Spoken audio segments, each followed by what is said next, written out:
di Ango ya. Oh, gitu. Di Ango big screen gitu tempatnya. Bismillahirrahmanirrahim. Assalamualaikum warahmatullahi wabarakatuh.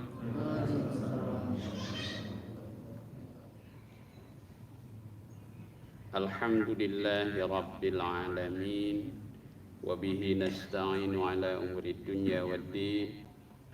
Asyhadu an la ilaha illallah al-malikul haqqul mubin. Muhammadur Rasulullah Sadiqul Wa'dil Amin. Allahumma salli wa sallim wa barik ala abdika wa rasulika Muhammad wa ala alihi wa sahbihi amma ba'd. Wa qala ta'ala fi kitabihil karim. A'udzu billahi minasy syaithanir rajim. Bismillahirrahmanirrahim. Ya ayyuhalladzina amanu istajibu lillahi wa lirrasul idza da'akum lima yuhyikum wa'lamu anna Allaha yahulu bainal mar'i wa qalbihi wa annahu ilaihi tuhsyarun. Sadaqallahul azim. Jamaah sekalian, baik yang hadir secara langsung maupun yang hadir secara virtual di tempatnya masing-masing. Pertama-tama mari kita memanjatkan puji dan syukur kehadirat Allah Subhanahu wa taala atas limpahan rahmat, berkah serta hidayah dan taufiknya pada malam hari ini, malam Rabu kedua ya sekarang ini. Kita dengan izin Allah dapat dipertemukan kembali dalam keadaan sehat walafiat. Mudah-mudahan pertemuan ini menjadi wasilah Allah turunkan rahmat dan berkahnya kepada kita sekalian. Salawat dan salam semoga senantiasa Allah curahkan kepada panutan agung junjungan alam Rasulullah Sallallahu Alaihi Wasallam beserta keluarga dan para sahabatnya. Jamaah sekalian yang dimuliakan Allah, insya Allah pada malam hari ini kita akan kaji satu tema yang menurut hemat saya sangat penting. Tema ini untuk kita kaji, yaitu tentang adab, al-adab ma'allah, ya, adab kepada Allah Subhanahu wa ta'ala. Namun sebelumnya perkenankan saya mengajak jamaah sekalian sebagai tanda cinta kita kepada almarhum Bapak Wali Kota ya, yang telah mendahului kita sekalian. Saya sebenarnya secara pribadi punya kenangan tersendiri. Karena pada hari Jumat ketika beliau dipanggil Allah Subhanahu wa taala itu sesungguhnya sedang bersama-sama dengan kami, termasuk saya pribadi.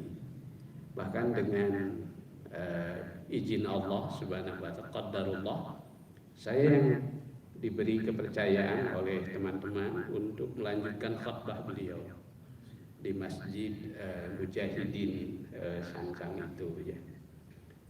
Begitu kuatnya memang kehendak Allah untuk untuk mengalami hal itu. Saya semula terjadwal itu di Masjid As-Salam PT Pos Jalan Banda, tetapi teman-teman dari BTM namanya ya, dari Badan Takmir Masjid Mujahidin itu memaksa saya untuk standby di sana, antisipasi kalau ada hal-hal yang di luar dugaan gitu ya, dengan asumsi bahwa maklum seorang pejabat kan bisa terjadi berbagai hal, perubahan jadwal. Nah, maka saya diminta dengan sangat oleh kawan-kawan itu untuk membackup beliau, dan ternyata benar. Allah berkehendak dan qadarullah. Kita doakan beliau luar biasa. Saya kira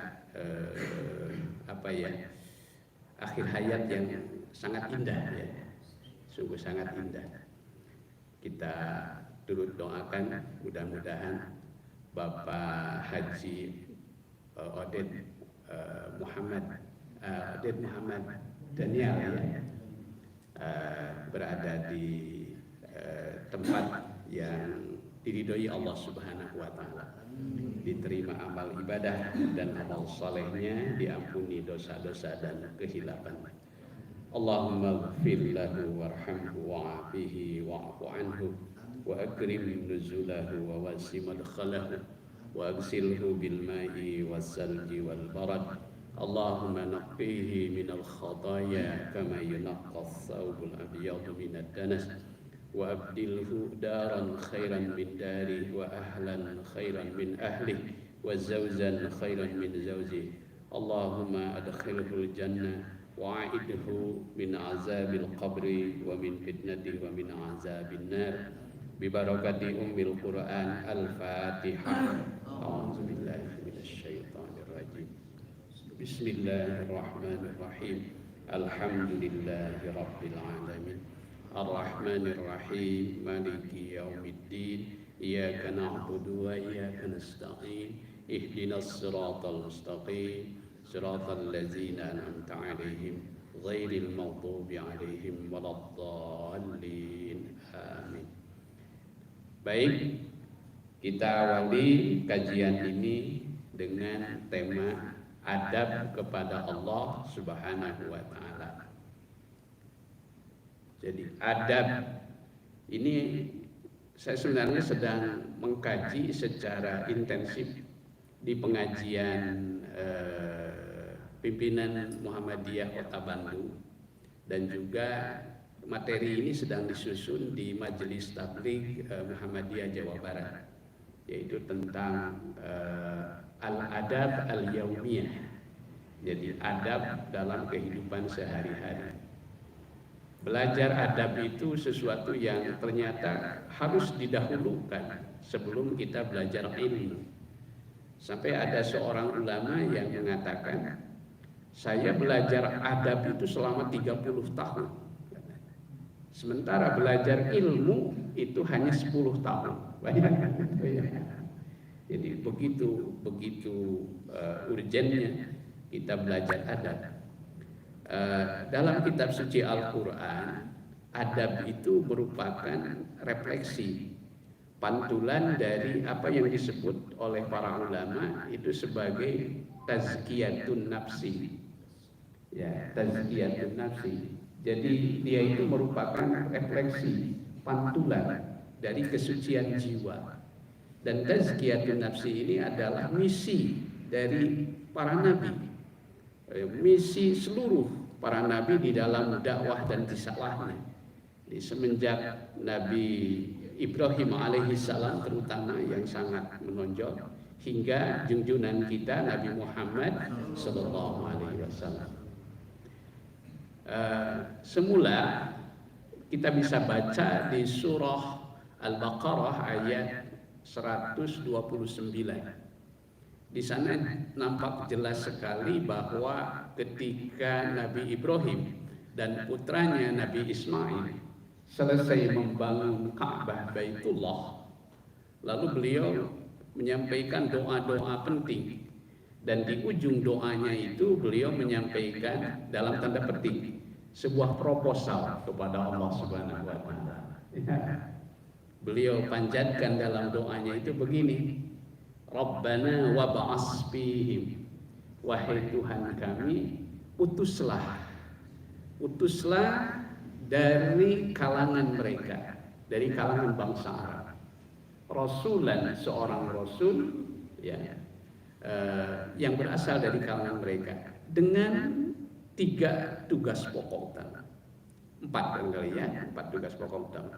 Yang pertama, yatslu alaihim ayatik, yang membacakan kepada mereka yaitu ayat-ayat Allah. Kemudian wa yu'allimuhumul kitaba wal hikmah, dan mengajarkan kepada mereka kitab suci dan hikmah. Wa yuzakkihim, dan menyucikan jiwa-jiwa mereka. Innaka antal azizul hakim, sesungguhnya engkau maha perkasa lagi maha bijaksana. 3000 kemudian sesudah doa itu dipanjatkan oleh Nabi Ibrahim alaihissalam, lalu dikabul oleh Allah Subhanahu wa taala. Setidaknya jawabannya bisa kita temukan ada di 2 ayat dalam Al-Quran. Pertama di surah Al-Baqarah ayat 151, dan yang kedua di surah Ali Imran ayat 164. Nah, di sana kita bisa baca bunyi ayatnya. A'udzubillahi minasyaitonirrajim. Laqad mannallahu 'alal mu'minina, sungguh Allah telah menganugerahkan nikmat kepada kaum mukminin. Iz ba'asa fihim rasulan, ketika dia mengutus ke tengah-tengah kehidupan mereka seorang rasul dengan misi utamanya yatslu 'alaihim ayati, yang membacakan kepada mereka ayat-ayatnya, ayat-ayat Allah. Wa yuzakkihim, ternyata didahulukan oleh Allah adalah wa yuzakkihim, yang menyucikan jiwa-jiwa mereka. Baru wa yu'allimuhumul kitaba wal hikmah, dan mengajarkan kepada mereka kitab suci dan hikmah. Jadi tazkiyah itu didahulukan sebelum ta'lim. Nah, ini maka kesimpulan para ulama, ternyata yang harus didahulukan dipelajari dalam Islam itu sebelum ta'lim adalah tazkiyah, dan bagiannya itu adalah adab. Adab ditulis dengan huruf alif, dal dan ba. Tulisan alif, dal dan ba, adab ya. Sebab berbeda sekali ketika ditulis dengan ain, za dan ba. Itu maknanya sangat-sangat berbeda. Azab ya. Kalau azab itu artinya siksa. Siksa. Nah, inilah salah satu contoh keunikan di dalam bahasa Arab ya. Merujuk pada sebuah kitab, saya merujuk sebuah kitab yaitu Minhajul Muslim yang ditulis oleh Syekh Abu Bakar Jabir Al-Jazairi. Di sana beliau secara lebih detail menjelaskan tidak kurang dari 14 bab tentang adab. 14 bab tentang adab itu ya. Itu. Dan dimulai dengan hal yang paling mendasar. Yang pertama itu adalah al-adab bin niyah, adab dalam berniat.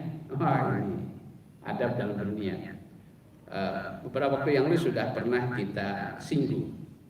Nah, dalam kesempatan ini adalah bab yang kedua, adab kepada Allah Subhanahu wa taala. Nah, berkaitan dengan adab kepada Allah Subhanahu wa taala ini, maka hal pertama yang utama, seorang muslim melihat dengan penuh kesadaran berbagai anugerah ya, berbagai anugerah dan nikmat ya, anugerah dan nikmat yang dikaruniakan oleh Allah Subhanahu wa taala, yang jumlahnya itu tidak terhingga ya, tidak terhingga. Nah, tidak terhitung banyaknya, yang ia dapatkan semenjak dirinya masih berupa sperma. Jadi kita diajak beradab ini untuk kita melakukan semacam refleksi, bahkan introspeksi. Kalau istilah para ulamanya namanya muhasabah. Saya kira ini momentum bulan Desember ini momen yang tepat nih bagi kita untuk melakukan muhasabah, ya itu. Ya ayyuhalladzina amanu, hai orang-orang yang beriman, kan gitu dalam surah Al-Hasr itu.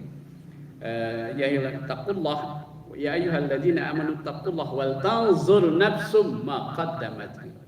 Maka salah satu pelajaran adab yang pertama itu adalah seorang muslim melihat dengan penuh kesadaran berbagai anugerah dan berbagai nikmat dari Allah yang tidak terhitung banyaknya yang ia dapatkan semenjak dirinya masih berupa sperma, ya, dalam rahim ibunya, ya, dalam rahim ibunya, ya, hingga dia bertemu kembali dengan Robnya. Subhanallah. Pernah tidak enggak kita merenung sampai holistik itu ya, itu ya, seutuh itu ya, kita merenungkan flashback diri kita dari semenjak kita masih berupa sperma gitu ya. Ini. Nah, jadi inilah yang harus kita refleksikan ya.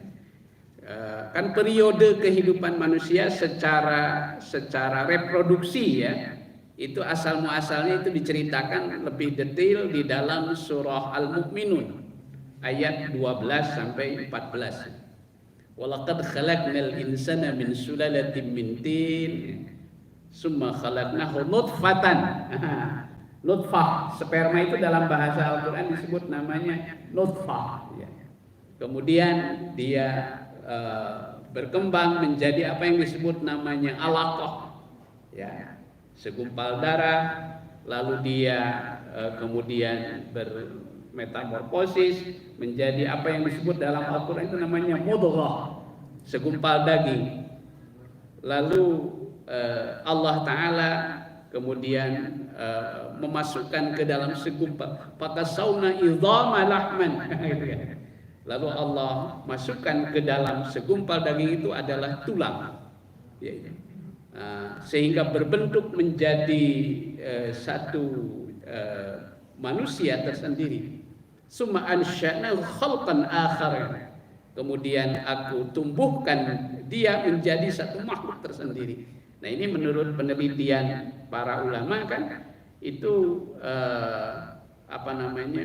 tumbuhnya menjadi manusia yang sempurna di dalam rahim itu kira-kira dalam usia 120 hari. Jadi sekitar 120 hari ya. Sekitar 4 bulan ya, sekitar 4 bulan. Nah, jadi sesudah itu kan kita mengalami masa-masa kehidupan. Karena itu kita digugat dengan sebuah pertanyaan di surah Al-Baqarah ayat 28. Nah, itu nanti ya, surah Al-Baqarah ayat 28. Itu ada firman Allah yang berbunyi, A'udzubillahi minasyaitonirrajim. Kaifa takfuruna billah? Bagaimana mungkin kalian mau kufur kepada Allah?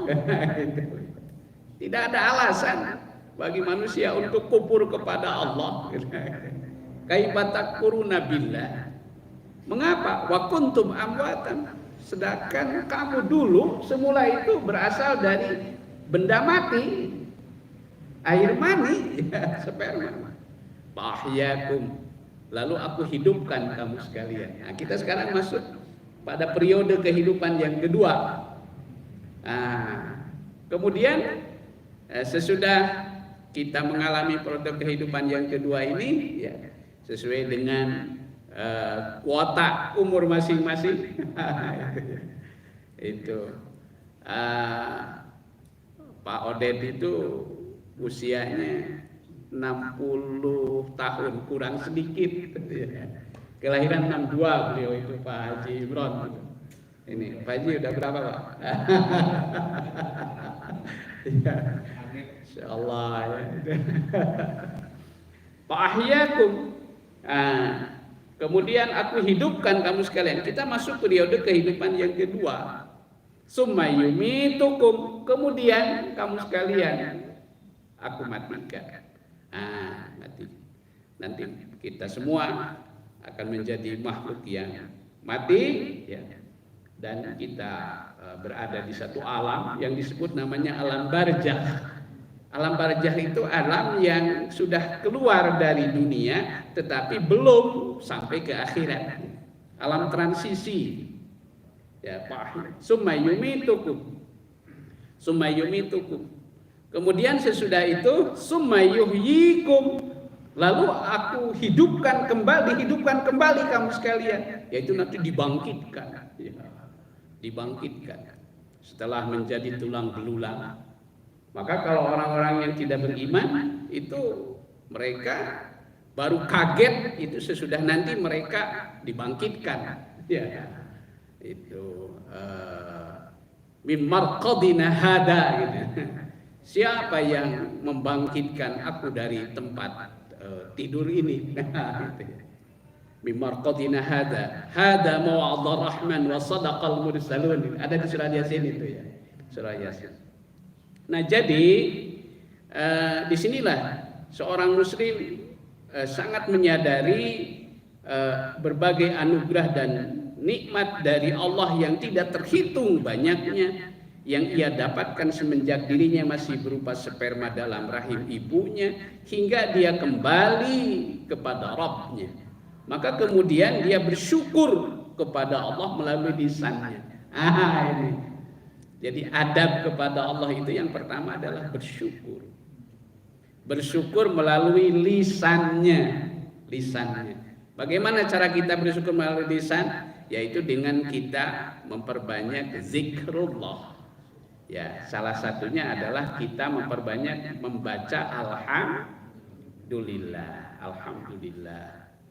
Kalau Imam Ghazali kalau tidak salah beliau menjelaskan kan yang namanya refleksi dari syukur itu. Kata beliau itu ada 4. Ya, 4. Kata Imam Ghazali itu syukur itu ada 4. Yang pertama adalah hibdun nikmah.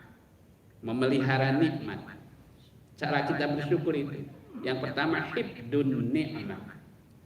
Yang kedua adalah ta'atul mun'im. Taat kepada pemberi nikmat. Yang kedua. Yang ketiga adalah isti'maluha fi ridha'il mun'im. Mempergunakan nikmat pada tempat yang diridhoi oleh sang pemberi nikmat. Dan yang keempat adalah zikrul mun'im. Banyak menyebut sang pemberi nikmat. Sang pemberi nikmat. Bagaimana cara kita menyebutnya? Yaitu dengan berzikir. Ini merupakan pelajaran Islam yang paling sederhana, tapi dia sudah mencakup. Pernah ada seorang sahabat bertanya kepada junjungan kita Rasulullah Shallallahu Alaihi Wasallam. Kata sahabat itu, ya Rasulullah, saya sudah mengikuti pengajian kalau istilah sekarang lah, di berbagai tempat. Ini tadi ada curhatan Pak DKM. Masa yang jauh dikejar? Hari itu deket mungkin beda selera Pak. Iya. Ada seorang sahabat itu curhat kepada Nabi, ya kepada Nabi. Ya Rasulullah, saya sudah mengikuti pengajian di berbagai tempat, ya. Tapi karena kapasitas saya terbatas, gitulah, gitu. Kan gitu ya. Kalau kapasitasnya memang terbatas kan itu mungkin masuk dari berbagai sumber juga kadang-kadang istilah orang itu apa ya? Barho ya. Itu. Lumawi seorang Sundawa cenah pami ngadangukeun ngaos nate ngangonatna dangukeunana ku cepil. Udi ngacepil. Cep nyempil cenah. Ulah ku ceuli. Komo lamun make ceuli katel. Nah, gitu. Itu kata orang. Nah, bertanya kepada Nabi, ya Rasulullah, adakah pelajaran Islam yang paling sederhana? Yang dengan pelajaran itu bisa mewakili lah keseluruhan pelajaran yang aku cari, yang aku dapatkan. Apa jawab Nabi? Sederhana sekali, Nabi mengatakan begini, la yazalu lisanuka. Jaga senantiasa lidahmu. Jaga senantiasa lidahmu. La yazalu lisanuka. Jaga senantiasa lidahmu ratban bizikrillah, supaya dia basah dengan berzikir, mengingat Allah. Maka cara bersyukur itu, kata Syekh Jabir, yaitu melalui lisannya, dengan cara memujinya dan menyanjungnya. Dia juga mengungkapkan rasa syukur melalui tubuhnya, melalui tubuhnya, yakni dengan cara menggunakan seluruh anggota badannya untuk menaati perintahnya. Jadi kalau istilah Syekh Jabir itu begini, wa bijawarihi bitaskhiriha bi taatihi, yaitu cara bersyukur itu dengan dengan menggunakan seluruh anggota tubuh, dengan ditundukkannya, ditundukkannya anggota tubuh kita untuk taat kepada Allah Subhanahu wa taala. Inilah adab pertama kepada Allah Subhanahu wa taala, adab kepada Allah. Mengapa? Sebab dijelaskan, sebab kufur nikmat, mengingkari keutamaan sang pemberi nikmat, dan menyangkal kebaikan dan anugerah nikmat sama sekali bukan merupakan adab. Bukan merupakan adab. Karena itu menurut hemat saya, itu ateis itu orang yang paling tidak beradab kepada Allah. Karena dia sama sekali kan tidak mengakui, tidak mengakui. Saya pernah ceritakan kepada bapak sekalian, satu ketika Nabi Musa alaihissalam. Nabi Musa itu di dalam Al-Quran itu dikenal seorang nabi, julukannya itu namanya Kalimullah. Kalimullah Nabi Musa itu. Apa itu Kalimullah? Orang yang paling sering berdialog dengan Allah. Nah, tapi bagaimana cara dialognya? Itu dialognya disebutkan min wara'i hijabin, di belakang tabir, tidak pis-to-pis. Sebab kalau pis-to-pis itu tidak sanggup, itu jangankan secara pis-to-pis kan, ketika wajah Tuhan diperlihatkan kepada gunung, itu maka orang mengatakan Semeru juga mungkin itu katanya Tuhan baru batuk. Jadi ketika Musa, kata Allah dalam satu simulasinya, begini saja deh Musa, katanya gitu ya. Sebelum engkau ingin mengalami bagaimana engkau melihat penampakanku, maka aku akan tampakkan diriku kepada wajahku kepada gunung. Kau saksikan saja, kalau gunung itu tetap pada tempatnya, maka berarti engkau bisa. Falamma tajalla, maka tatkala Allah menampakkan zatnya kepada gunung, maka gunung itu hancur. Sehingga menyaksikan itu Musa pun pingsan.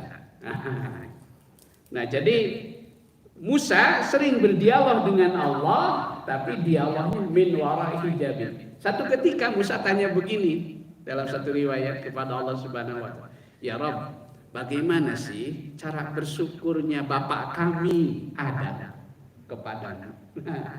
Loh, kenapa kamu pakai tanya cara bersyukur bapak kamu seperti itu?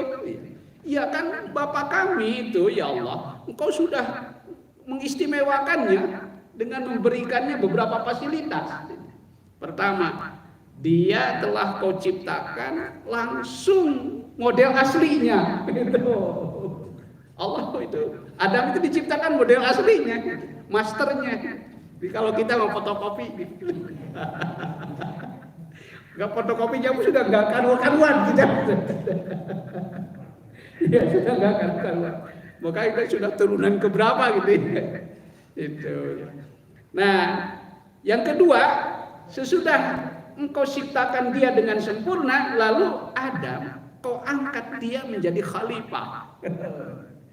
Angkat dia menjadi khalifah. Yang kedua. Nah, terus yang ketiga, Adam itu kau tempatkan dia di dalam surga. Bersama istri. Bagaimana cara dia mengungkapkan rasa syukurnya kepadamu?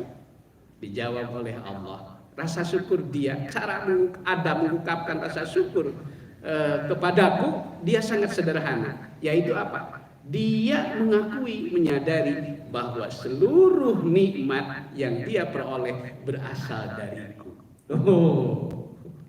Itu. Jadi itulah inti. Jadi pengakuan. Ya. Inilah adab pertama kepada Allah Subhanahu wa Ta'ala. Sebab kufur nikmat, mengingkari keutamaan sang pemberi nikmat dan menyangkal kebaikan dan anugerah nikmat sama sekali bukan merupakan dari adab. Ini bisa dibaca dalam Al-Qur'annya, lihat surat An-Nahl ayat 53. Wa ma bikum min ni'matin faminallah. Dan apa saja nikmat yang ada pada kalian maka adalah dari Allah datangnya. Nah, ini yang harus disadari. Ya. Apa saja nikmat yang ada pada kalian maka adalah dari Allah datangnya. Wa ma bikum min ni'matin faminallah. Bukan dari yang lain. Yang lain itu hanya perantara saja. Ya, hanya perantara saja. Itu tiba-tiba Allah menggerakkan hati seseorang untuk memberikan sesuatu kepada kita. Bukan sesuatu yang sulit kok bagi Allah. Ya. Maka di sini yang kurang itu boleh jadi dari kita, bukan kurang nikmat dari kita ini. Tapi yang kurang itu adalah apa? Rasa syukur kita kepada Allah. Maka disinilah kita harus banyak berdoa, itu bersyukur. Ya. Salah satu doa syukur itu yang sangat populer dalam Al-Quran, diantaranya ada di surah Al-Ahqaf ayat 15, yaitu doa yang berbunyi Rabbi auzi'ni an ashkura. Rabbi auzi'ni an ashkura. Wahai Tuhanku, auzi'ni, bimbinglah aku, tuntunlah aku, tuntunlah aku. Bimbinglah aku supaya aku selalu bersyukur. An ashkura, supaya aku bersyukur ni'matakal lati an'amta alayya, terhadap nikmatmu yang telah engkau berikan kepadaku. Wa ala walidayya, dan kepada kedua orang tuaku. Wa an a'mala salihan tardahu, dan agar dengan nikmat yang kau berikan itu supaya menjadi bekal bagiku untuk beramal saleh yang kau ridhoi. Wa aslih li fi dzurriyyati, dan berikanlah kemaslahatan kepadaku dalam keturunanku. Inni tubtu ilaika wa inni minal muslimin. Itu satu riwayat. Dalam riwayat yang lain itu yang disampaikan oleh Nabi Sulaiman. Ya.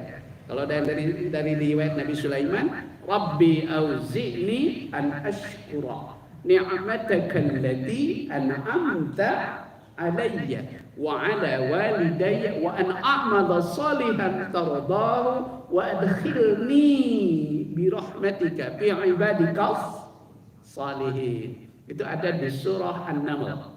Ya, ada di surah An-Naml. Jadi inilah, maka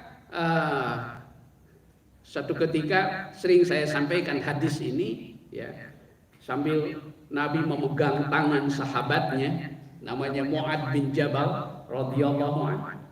Seraya dipegang tangannya oleh Nabi, lalu Nabi berkata kepada Mu'ad, wallahi demi Allah, inni uhibbuk, sungguh aku sangat mencintai.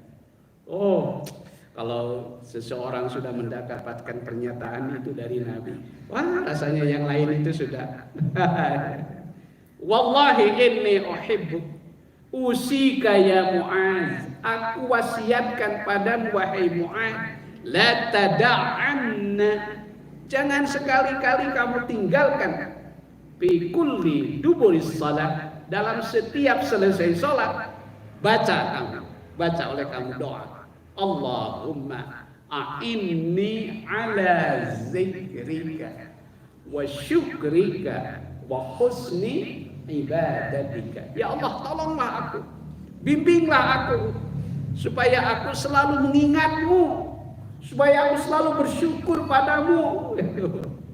Itu ini ala zikrika wa syukrika wa husni ibadatika, dan supaya aku semakin baik ibadahku padamu. Masya Allah. Nah, jadi inilah kita diingatkan adab yang pertama itu.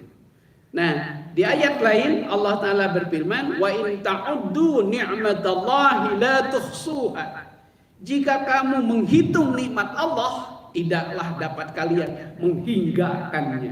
Itu ada di surah Ibrahim ayat 34. Karena itu maka kita diingatkan di surah Al-Baqarah ayat 152, yaitu apa? Fazkuruni azkurkum, maka ingatlah kamu sekalian kepadaku, azkurkum, niscaya aku pasti akan mengingatmu.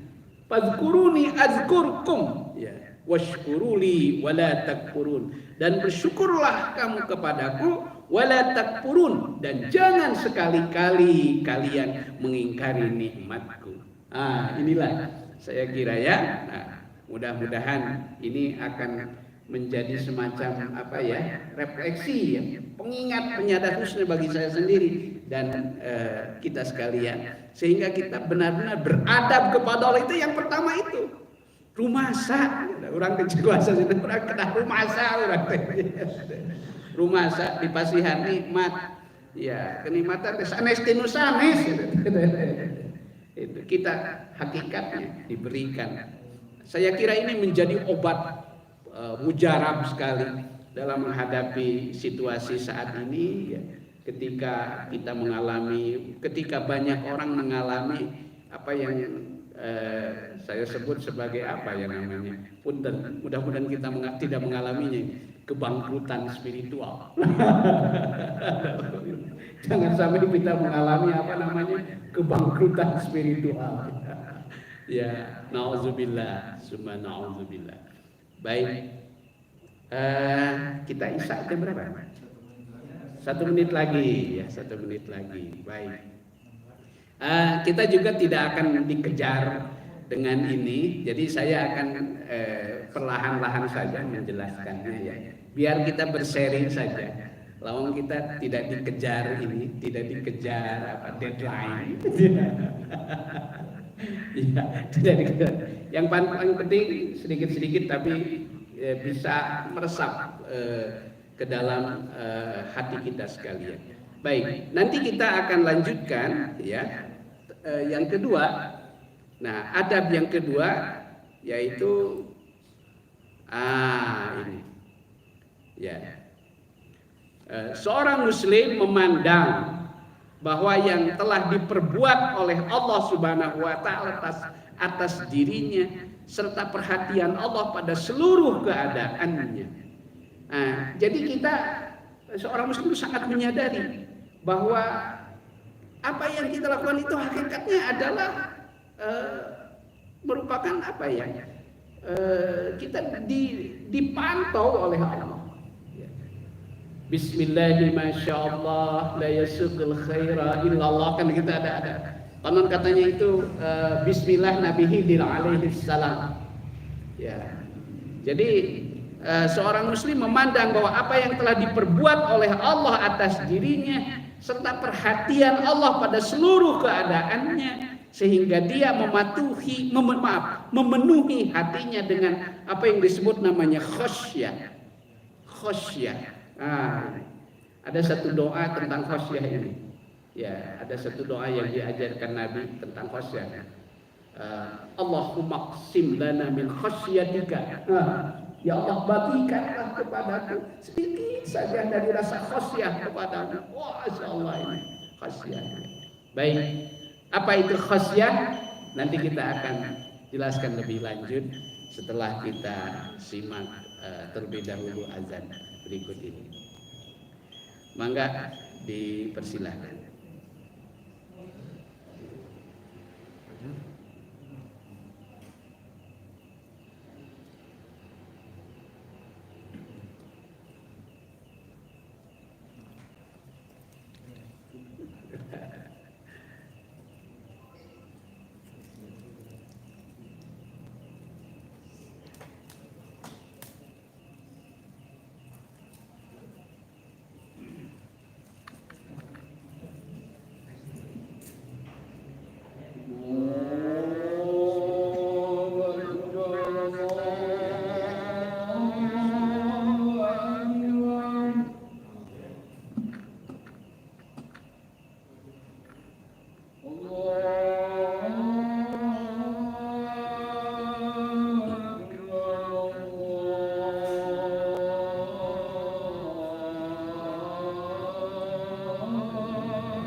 Allahumma rabba hadhihi da'wati tammah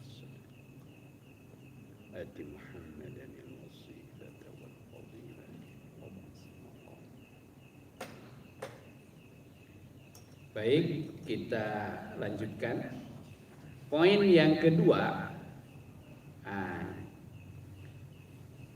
wa yanturul muslimu ila ilmihi ta'ala bihi wattilaihi ala jami' ahwalihi fayamtali'u qalbahu minhu mahabatan wa nafsuhu lahu wiqaran wa ta'ziman.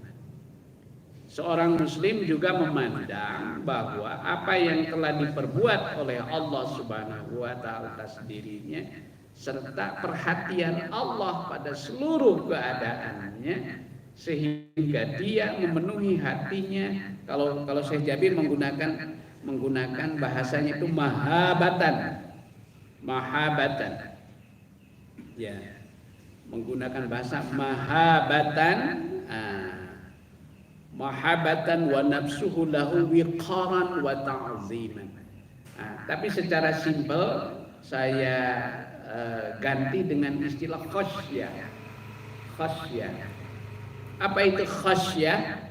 Ibnu Katsir ketika menjelaskan tentang makna khasyah, beliau mengatakan khasyah itu adalah al-khauf ma'a ta'zim. Jadi takut yang disertai rasa takut sekaligus hormat kepadanya, serta memenuhi jiwanya dengan mengagungkannya. Al-khauf ma'a ta'zim. Itu ada satu doa yang sangat bagus. Allahumma qsim lana min khasyatika. Ya Allah, bagikanlah kepada kami sebahagian saja dari rasa khasyah kepadamu. Matahulu bihi bainana wa baina, yang dengan khasyah itu dapat mencegah kami, menghalangi kami dari berbuat maksiat. Wa baina ma'asi. Jadi khasyah memenuhi jiwanya dengan mengagungkan. Karenanya maka seorang muslim merasa malu untuk berbuat maksiat kepada Allah. Itu ya. Mohon maaf saya terpaksa harus juga berkomentar sedikit tentang yang heboh di medsos ya. Jadi itu sedikit pun tidak mencerminkan seorang tokoh. Itu pantas disebut pesantren, bukan pesantren, karena pesantren itu harus ada 5 rukunnya. Ya, ada 5 rukun pesantren. Kemarin kami sudah bertemu para kiai se-Kota Bandung di pesantren Buhun di Sukamiskin. Sukamiskin. Padahal dulu itu Suk al-Miskin, pasar minyak kasturi di zaman Belanda. Sekarang jadi Sukamiskin. Salah kaprah itu. Suk al-Miskin. Semula itu begitu itu. Itu ada pesantren Buhun di situ. Sengaja masjidnya pun itu dibiarkan sesuai dengan masa awal. Sampai sekarang belum dirubah. Itu disepakati oleh kami bahwa berdasarkan Undang-Undang Nomor 18 tahun 2018 itu ada 5 rukun pesantren. Pertama disebut namanya kiai. Yang kedua ada pondok, ya, yang disebut pesantren itu. Yang ketiga ada masjid. Ada masjid. Kemudian yang keempat ada santri, ya. Termasuk juga ada rumah kiai. Jadi tidak benar kalau seorang guru saimah jeung santri. Itu sudah enggak benar itu ya. Itu. Jadi ada 5 rukun pesantren itu. Dan satu hal yaitu ngaji kitab kuning. Ngaji kitab kuning gitu. Itu. Ya, jadi itu tidak mencerminkan sedikit pun. Baik. Jadi seorang muslim itu merasa malu untuk berbuat maksiat kepada Allah, juga merasa malu untuk melakukan perbuatan yang menentangnya ataupun berhenti menaatinya. Inilah cara beradab kepada Allah Subhanahu wa taala yang kedua.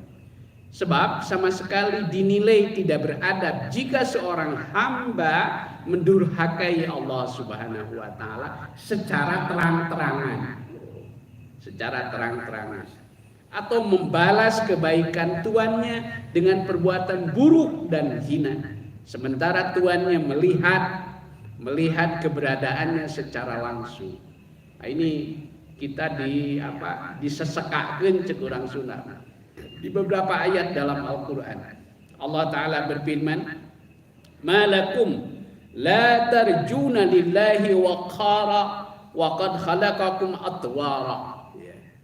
Mengapa kalian tidak percaya akan kebesaran Allah padahal Dia sesungguhnya telah menciptakan kalian dalam beberapa tingkatan kejadian. Piraku cenah itu tidak mengakui kebesaran Allah. Ujug-ujug kita seperti tidak. Di ayat yang lain Allah Ta'ala juga berfirman, dan Allah mengetahui apa yang kamu rahasiakan dan kamu tampakkan. Ini ada di surah An-Nahl ayat 19. Ya'lamu ma tusirruna wa ma tu'linun. Dia maha mengetahui apa yang kamu rahasiakan dan apa yang kamu tu'linun. Ya, iklankan, umumkan. Iklan. Itu iklan itu dari bahasa Arab, dari kata iklan. Iklan, a'lana yu'linu iklanan. Iklanan, tu'linun. Di ayat yang lain, wa ma takunu bisya'ni wa ma tatlu minhu min Qur'anin wa la ta'maluna min 'amalin illa kunna 'alaikum syuhudan in tufiduna fi wa ma ya'zubu 'an rabbika min misqala dzarratin fil ardi wala fis sama. Itu di surah Yunus ayat 31 ya. Ayat 31. Jadi kita disesekakeun cek bahasa Sunda namanya. Ya. Sebab tidak ada satupun yang tersembunyi dalam pandangan Allah Subhanahu wa taala. Kemudian yang terakhir, sementara kita batasi 3 poin ya. Ini poin yang ketiga, bahwa seorang muslim juga memandang bahwa Allah Subhanahu wa taala telah menentukan takdirnya, bahkan memegang ubun-ubunnya. Ya. Dan dia hanya bisa melarikan diri dan menyelamatkan diri dengan cara kembali kepada Allah Subhanahu wa taala. Jadi ketika kita ada masalah dalam menghadapi masalah dalam hidup, ya, jangan lari kepada selain Allah. Justru kita harus lari semakin dekat, semakin rapat kepada Allah Subhanahu wa taala. Kita harus totalitas. Disitulah sesungguhnya sumber kekuatan, sumber pertolongannya. Jadi tidak ada tempat untuk lari. Ya. Itu melarikan diri kepadanya, melemparkan diri ke hadapannya. Justru kita harus mempercayakan urusan kepadanya dan bertawakal kepadanya. Inilah adab kepada Rabbnya sekaligus penciptanya. Sebab sama sekali seorang muslim dinilai tidak beradab ketika dia melarikan diri kepada selain Allah, ya, atau bergantung kepada sesuatu yang sama sekali tidak mempunyai kuasa apa-apa. Maka ketika kita dalam keadaan yang sulit, seorang muslim justru kita harus semakin wikar, ya. Apa ini? Totalitas, menggantungkan harapan dan cita-cita kita kepada Allah. Itu wikar namanya, itu wikar. Nah, dalam banyak sekali doa-doa yang selalu kita baca dalam rangka menunjukkan kebergantungan totalitas kita kepada Allah. Misalnya doa yang paling sering dzikir yang paling sering kita lafalkan, yaitu dzikir hasbunallah wa ni'mal wakil. Cukuplah Allah bagi kami sebagai sebaik-baik yang melindungi, mewakili, ya. Ni'mal maula wa ni'mal nasir. Inilah doa yang sangat dahsyat. Wah, testimoninya luar biasa. Konon kabarnya Nabi Ibrahim alaihissalam ketika beliau dihadapkan berada dalam ancaman api unggun yang sangat besar, ya. Apa kalimat sakti yang beliau ucapkan? Yaitu doa hasbunallah wa ni'mal wakil. ni'mal maula wa ni'man nasir. Hasbunallah wa ni'mal wakil. Jadi inilah salah satu ciri ya kebergantungan seorang hamba kepada Allah Subhanahu wa taala. Hasbunallah wa ni'mal wakil, ni'mal maula wa ni'man nasir. Itu dikatakan dalam satu hadis ada satu kanzun, kanzun itu apa? Perbendaharaan langit dan bumi ya, yang jika kita banyak mengucapkan kalimat ini maka itu akan menjadi perbendaharaan seorang hamba di hadapan Rabbnya, yaitu apa? La haula wala quwwata illa billah. La haula wala quwwata illa billah. Saya baca di dalam kitab Nasaihul Ibad di nasihat yang pertama kalau tidak salah ya, itu Imam Nawawi Al-Bantani itu menyampaikan sebuah riwayat apa rahasia ketangguhan dari Nabi Musa alaihissalam sehingga beliau diberi ketangguhan yang sangat dahsyat menghadapi Fir'aun. Ternyata salah satu dikirnya itu adalah setiap beliau bangun tidur maka beliau tidak curhat kepada yang lain. Nah ini itu orang makan airnya seger curhatnya di medsos. curhat di medsos tidak orang itu. Nabi Musa curhatnya bangun tidur kepada Allah pagi-pagi. Apa bahasa beliau itu? Allahumma lakal hamd. Ya Allah, hanya bagimu segala puji. Wa ilaikal mustaka, dan hanya padamulah tempat aku mengadu. Wa antal musta'an, dan engkaulah tempat meminta pertolongan. La haula wala quwwata illa bika. Itu kata Imam Nawawi meriwayatkan sebuah hadis dari junjungan kita Nabi Muhammad sallallahu alaihi wasallam. Inilah kata Nabi rahasia ketangguhan Nabi Musa alaihissalam. Allahumma lakal hamd wa ilaikal mustaka wa antal musta'an la haula wala quwwata illa bika. Nah, maka disinilah ketika kita menghadapi suatu permasalahan dalam dinamika hidup, maka justru kita harus banyak kembali inabah, istilahnya itu inabah ya, kembali kepada Allah Subhanahu wa taala. Nah, ini bisa kita baca di surah Hud ayat 56. Di surah Hud ayat 56 dikatakan ma min dabbatin ya, ma min dabbatin, ma min dabbatin, tidak ada sesuatu yang melata ya, illa huwa akhidun binasiyatiha, kecuali Allah memegang, kecuali Allah dialah yang memegang ubun-ubunnya. Karena itu maka Allah Ta'ala berpesan di ayat yang lain, yaitu papirru ilallah inni lakum minhu nadhirum mubin. Dari ayat 50. Maka segeralah kalian kembali kepada mentaati Allah. Sesungguhnya aku, kata Nabi, pemberi peringatan yang nyata dari Allah untuk kalian. Dan hanya kepada Allah lah hendaknya kalian bertawakal. Wa 'alallahi falyatawakkalul mu'minin. Wa 'alallahi fatawakkalu in kuntum mu'minin. Dan hanya kepada Allah hendaknya kalian bertawakal jika kalian benar-benar orang yang beriman. Jadi adab kepada Allah itu intinya adalah apa?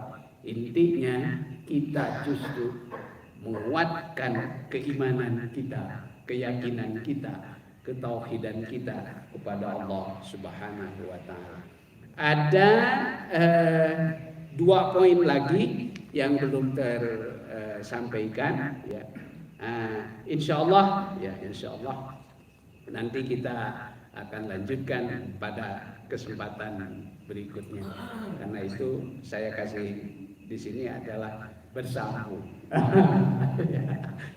To be continue.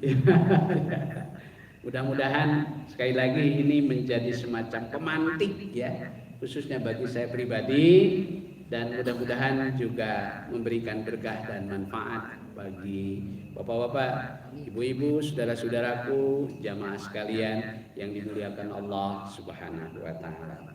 Sebagaimana biasa, kita kan kontraknya sampai jam 8. Karena itu kita gunakan.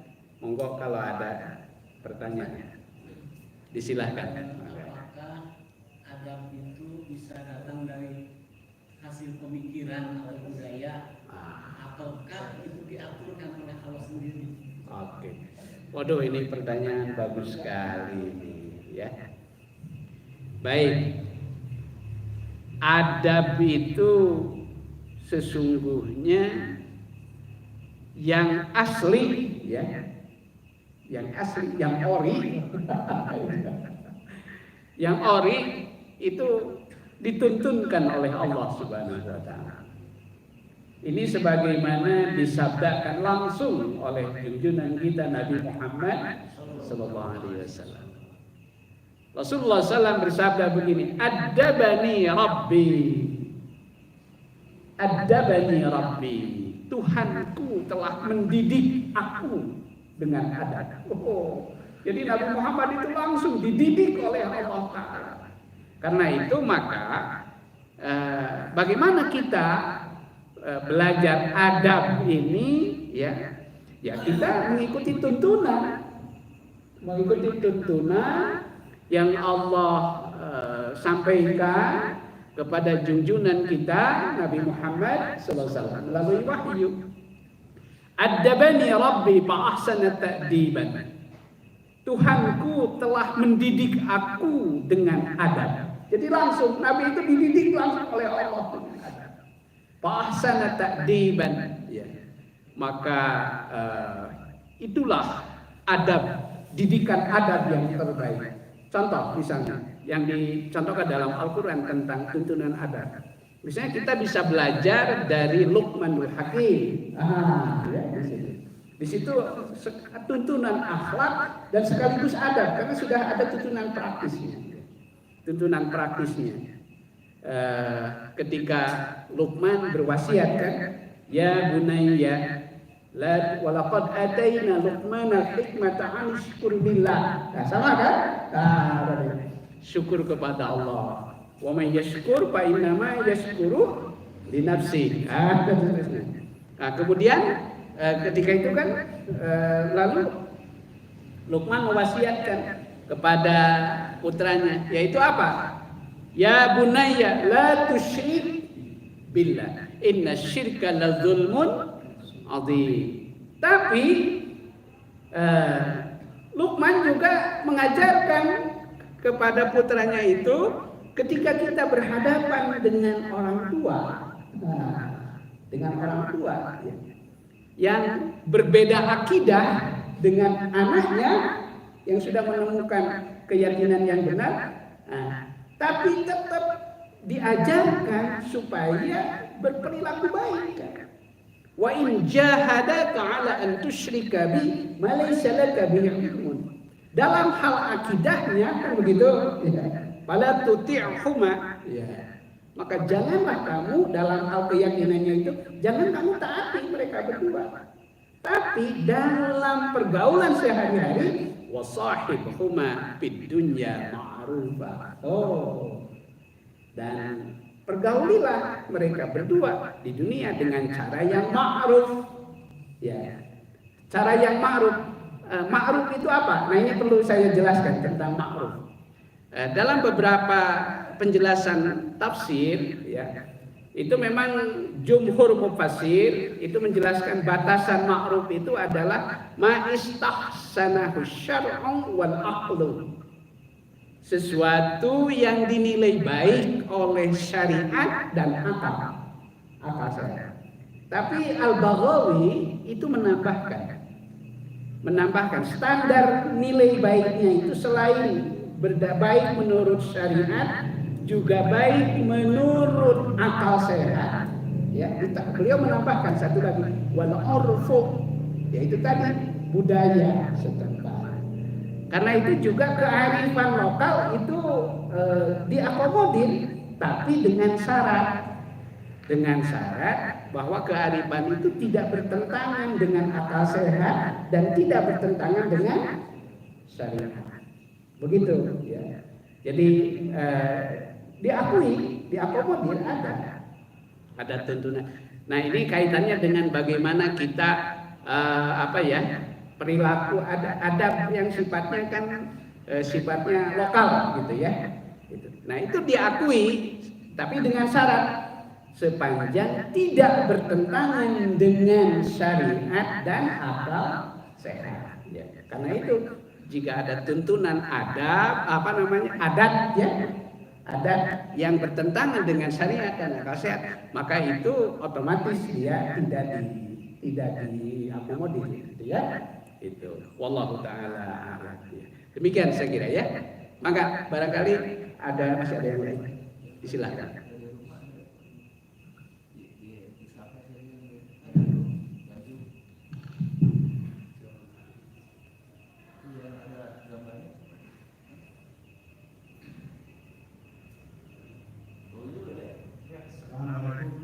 Waalaikumsalam warahmatullahi. Saya tadi baru mau ngabsen. Alhamdulillah. Sebelum kita masuk neraka. Nah, pertanyaannya, apakah semua makhluk ada di sana, termasuk para nabi dan rasul? Kemudian pertanyaan kedua, apa kerjaannya para makhluk itu di alam barzah?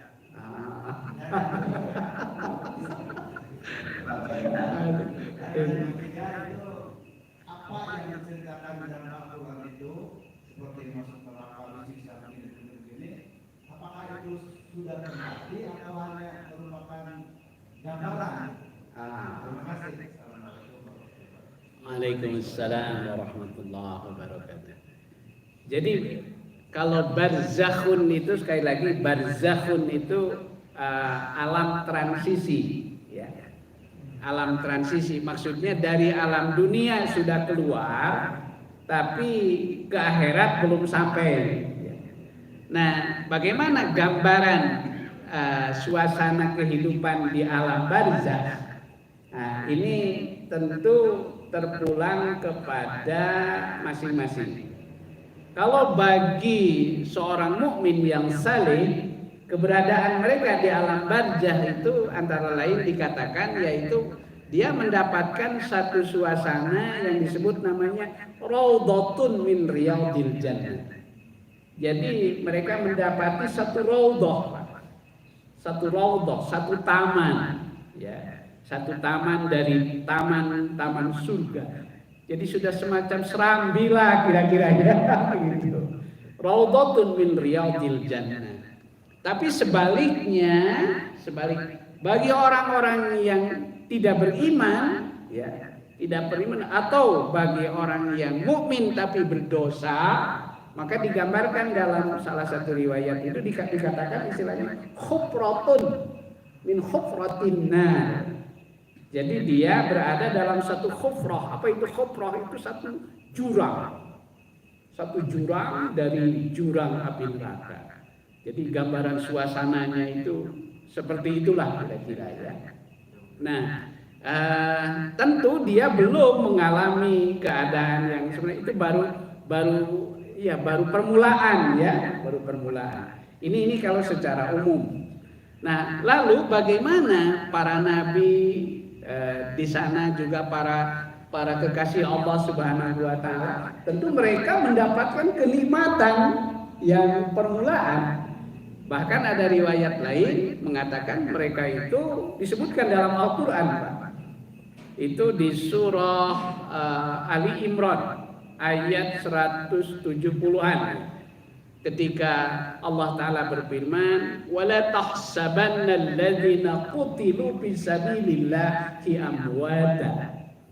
Jangan sekali-kali kamu mengira bahwa orang yang gugur Mati di jalan Allah itu mati biasa, tidak.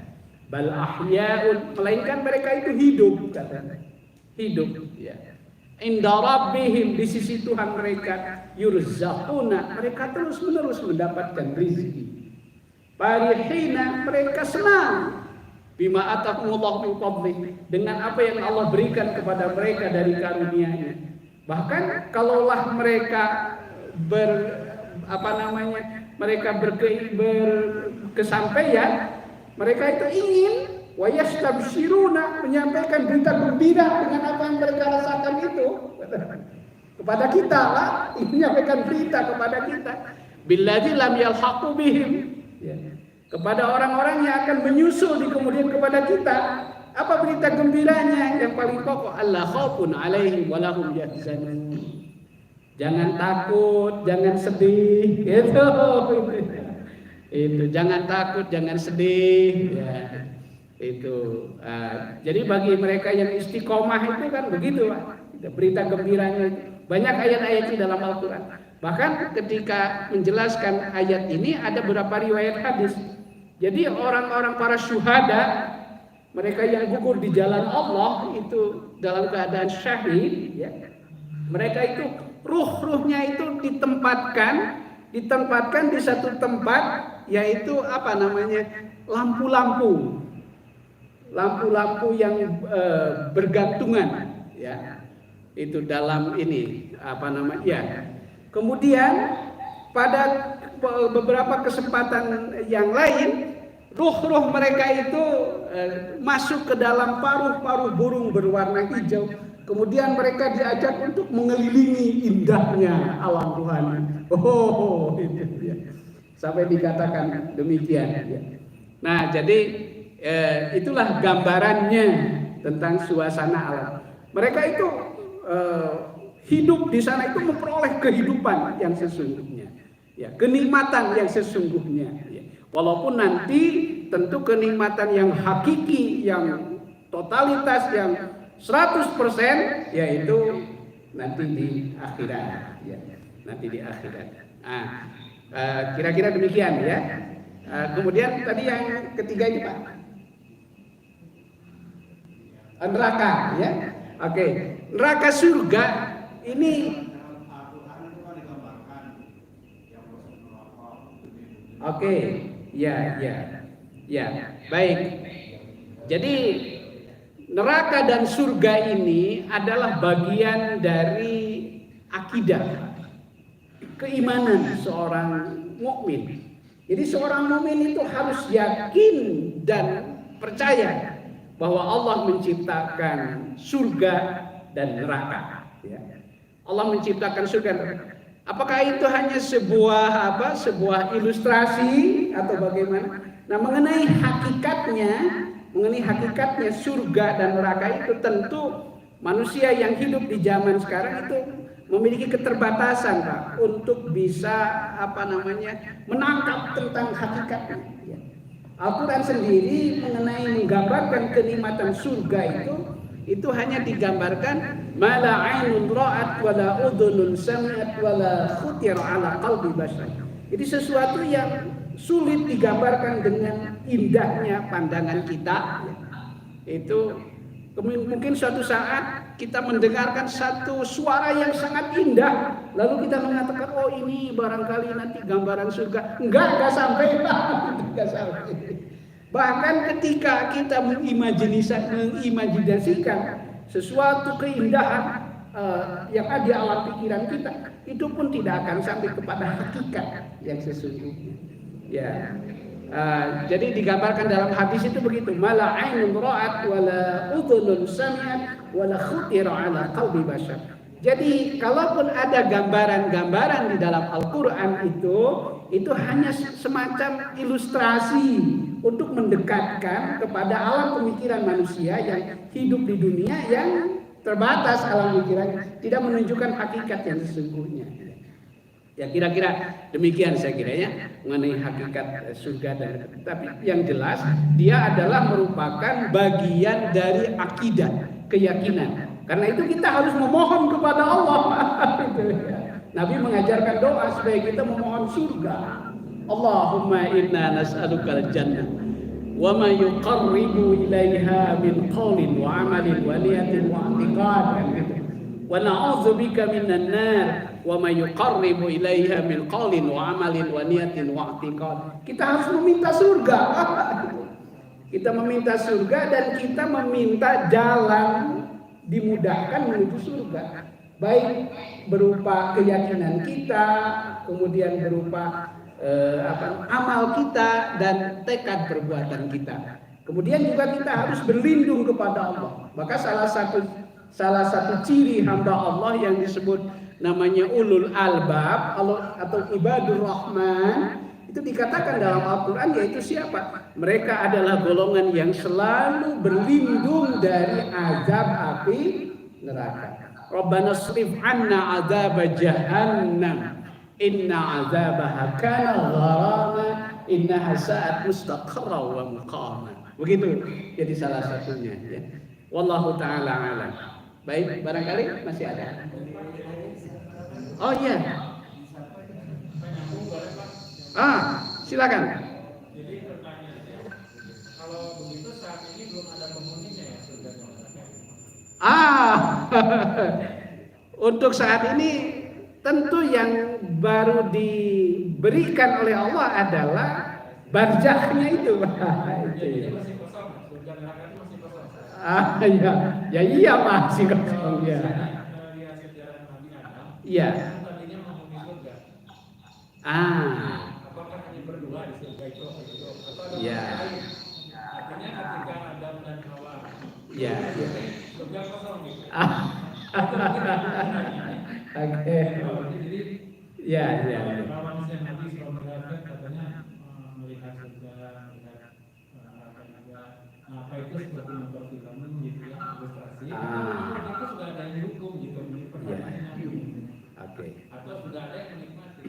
Kalau di Quran jelas kan memang Ya. ilustrasinya seperti itu. Cuman pertanyaannya, apakah sekarang ada penghuni surga itu? Ya. Atau nanti setelah kita kiamat, akhirnya baru diisi gitu. Baik. Yang di sana. Ya.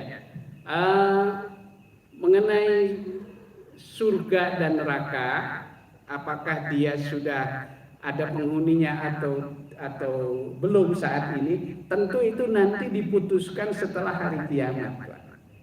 Setelah hari kiamat. Jadi Allah sudah, yang jelas Allah sudah menyediakan. Dan itu disebutkan dalam banyak ayat. Salah satunya di surah Ali Imran ayat 133 ya. Wasari'u ila maghfirati min rabbikum wa jannatin arduha as-samawati wal ardh. Arduha as-samawati, bergegaslah kamu sekalian untuk meraih ampunan. Ila maghfirati wasari'u wa jannatin, dan meraih surga. Ya, arduhas samawati wal ardh, yang luasnya meliputi langit dan bumi, uiddat lil muttaqin. Ketika berita ini sampai kepada seorang raja yang kafir ya ketika itu ya, namanya Hirqal. Orang Arab menyebut namanya Hirqal. Penduduk dunia menyebut namanya Heraklius. Sampaikan pertanyaan kepada Muhammad kaitan dengan ayat tadi. Itu, jika luasnya surga meliputi langit dan bumi, lalu di mana keberadaan langit dan bumi? Kemudian ketika itu Nabi menjawab pertanyaan Heraklius dengan jawaban diplomatis. Idza ja'akal lail fa ainan nahar. Jika telah datang kepadamu malam, maka kemana perginya siang? Jadi itu sesuatu yang memang tidak bisa sepenuhnya dirasionalisasikan ya. Tapi sekali lagi mengenai hakikatnya, itu adalah Allah Ta'ala yang Maha tahu ya.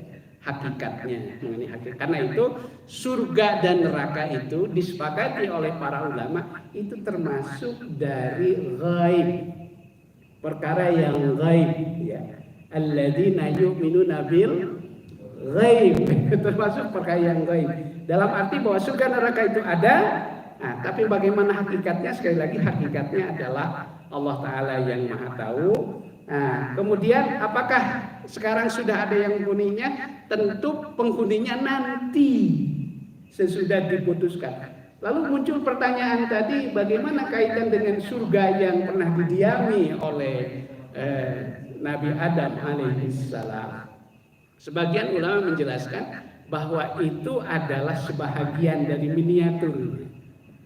Ya, sebagian dari miniaturnya, agar Nabi Adam alaihissalam juga dia punya pengalaman dasain, kalau dalam itu ya. Kira-kira gambaran kehidupan yang ideal itu seperti apa gitu.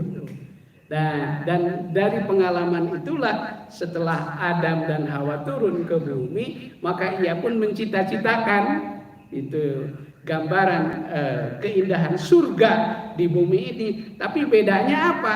Kalau di dunia ini kita akan meraih kebahagiaan itu berbeda dengan ketika di surga dulu. Adam jadi diserahi begitu saja oleh Allah sebagai anugerah, tapi kalau di dunia karena Adam ditakdirkan Allah harus transit dulu ke dunia ini, maka kita harus meraihnya, yaitu dengan beribadah, dengan beriman dan beramal saleh. Dengan kata lain, saur istilah orang Sunama, wayahna kudu ngesang heula.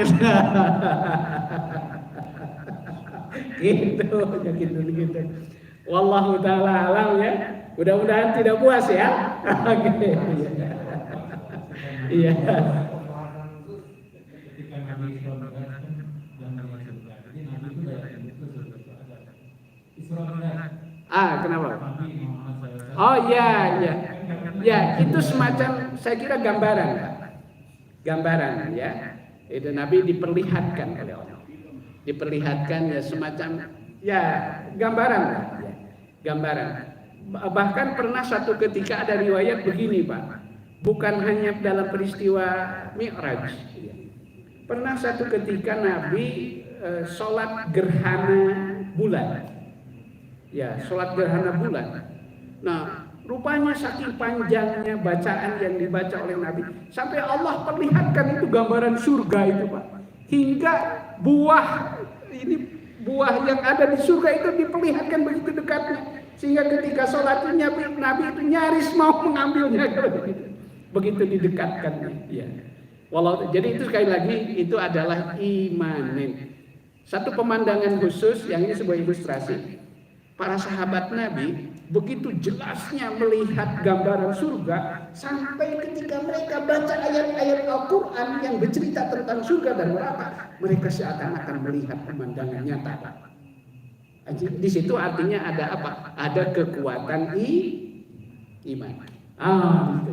Jadi ada kekuatan iman. Sampai Umar bin Khattab itu katanya ketika beliau sedang membacakan ayat hal ataka haditsul ghasyiyah wujuhun yawmaidin khashiyah, itu nampak terlihat jelas itu kan. Jadi begitu kuat ini keimanannya. Jadi itu sekali lagi itu ada gambaran pantulan ya, pantulan dari keimanan seorang manusia. Wallahu ta'ala alam ya. Mudah-mudahan sekali lagi kita disertai dengan berkah, rahmat, hidayah dan taufik Allah Subhanahu wa taala. Kita tutup dengan berdoa. Jadi ini masih bersambung ya. Nah, insyaallah nanti kita lanjutkan. Mudah-mudahan kita diberikan umur dalam keadaan sehat walafiat dan kita diberkahi Allah Subhanahu wa taala. Rabbana innana sami'na munadiyan yunadi bil iman an aminu bi rabbikum fa amanna rabbana faghfir lana dzunubana wa kaffir 'anna sayyi'atina wa tawaffana ma'al abrar rabbana hab lana min azwajina wa dhurriyyatina qurrata a'yun waj'alna lil muttaqina imama rabbana atina fid dunya hasanah wa fil akhirati hasanah wa qina adzaban nar wa adkhilnal jannata ma'al abrar ya aziz ya ghaffar ya rabbal alamin wa sallallahu ala khairi khalqih sayyidina Muhammad wa ala alihi wa sahbihi wa sallam Subhana rabbika rabbil izzati amma yasifun wa salamun alal mursalin walhamdulillahi rabbil alamin. Kita tutup dengan kifarat majelis. Subhanakallahumma Rabbana wa bihamdika asyhadu an la ilaha illa anta astaghfiruka wa atubu ilaik walhamdulillahi rabbil alamin. Salam